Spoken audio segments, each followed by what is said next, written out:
वो सरहद पर एक टक निशाना लगाए तैनात हैं, तभी तो इतने खूबसूरत हमारे दिन और रात हैं।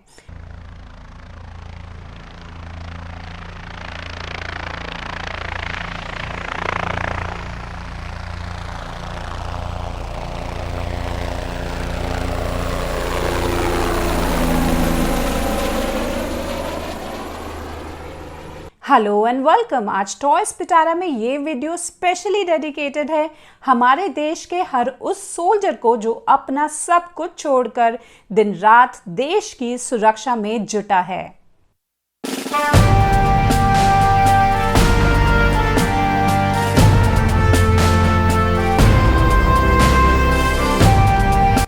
अपने देश से प्यार तो हम सभी करते हैं, लेकिन एक सोल्जर के लिए देश प्रेम एक नशा है।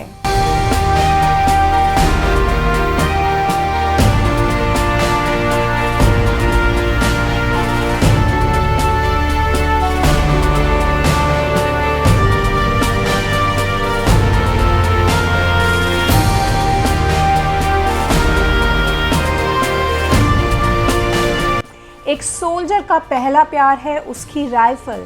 सोल्जर की यूनिफॉर्म दुनिया के सबसे बड़े क्लोथिंग ब्रांड से भी ज़्यादा ब्रांडेड है और अमीर से अमीर आदमी भी सोल्जर की यूनिफॉर्म को नहीं खरीद सकता।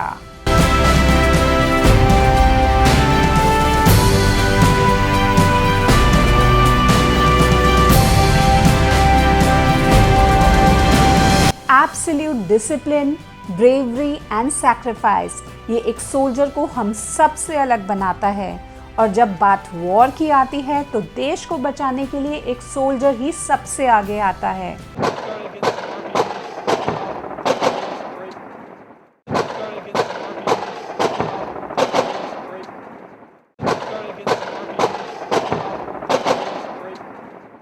वॉर जोन में सोल्जर एक एक घूंट पानी भी बहुत सोच के पीता है, क्योंकि उसे ये नहीं पता होता कि वॉर में उसे कितना वक्त लगेगा। रेगिस्तान, जंगल झाड़ी और बर्फीली वादियों जैसी कठिन परिस्थितियों में भी सोल्जर अपना फर्ज नॉन स्टॉप निभाता है।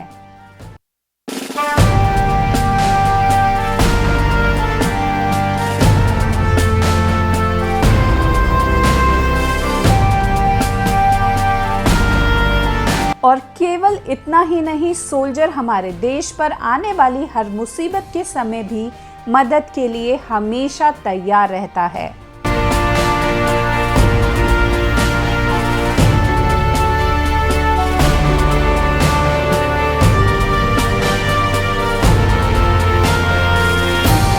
बाढ़, भूकंप, तूफान या फिर कोई और क्राइसिस सिचुएशन, जरूरत के समय सोल्जर अपनी जान की भी परवाह नहीं करता। सर्दी, गर्मी या फिर बरसात, a soldier is on duty 24/7। हमारे देश का लेटेस्ट और most advanced battle tank Arjun mark 1 alpha, वो भी एक सोल्जर के ऑर्डर पर ही काम करता है। और सोल्जर केवल जमीन पर ही नहीं बल्कि हवा और पानी में भी अपना पहरा देता है।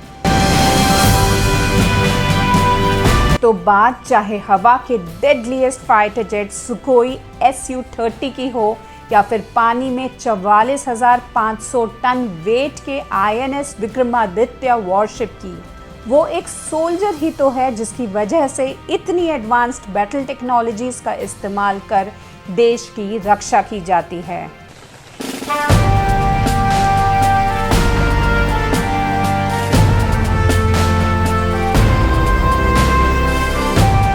जहां एक तरफ सोल्जर देश की सीमा पर डटा है, वहीं दूसरी तरफ देश की इंटरनल सिक्योरिटी का जिम्मा भी तो सोल्जर्स ने ही उठा रखा है।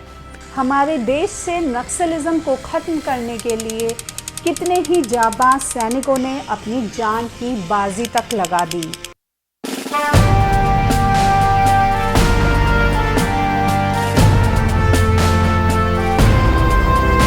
ये सोल्जर्स की वजह से ही तो पॉसिबल हो पाया है कि आज हम अपने देश में हर तरह के इंटरनल और एक्सटर्नल थ्रेट से आज़ाद हैं। Toys Pitara salutes our all brave heart Indian soldiers.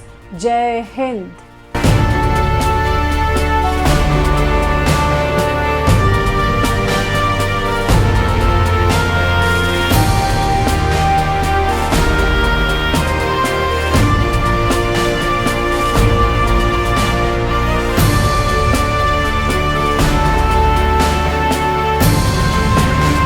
जिनके बदन पर वर्दी और पैरों में छाले हैं वो ही तो हमारे वतन के असली रखवाले हैं।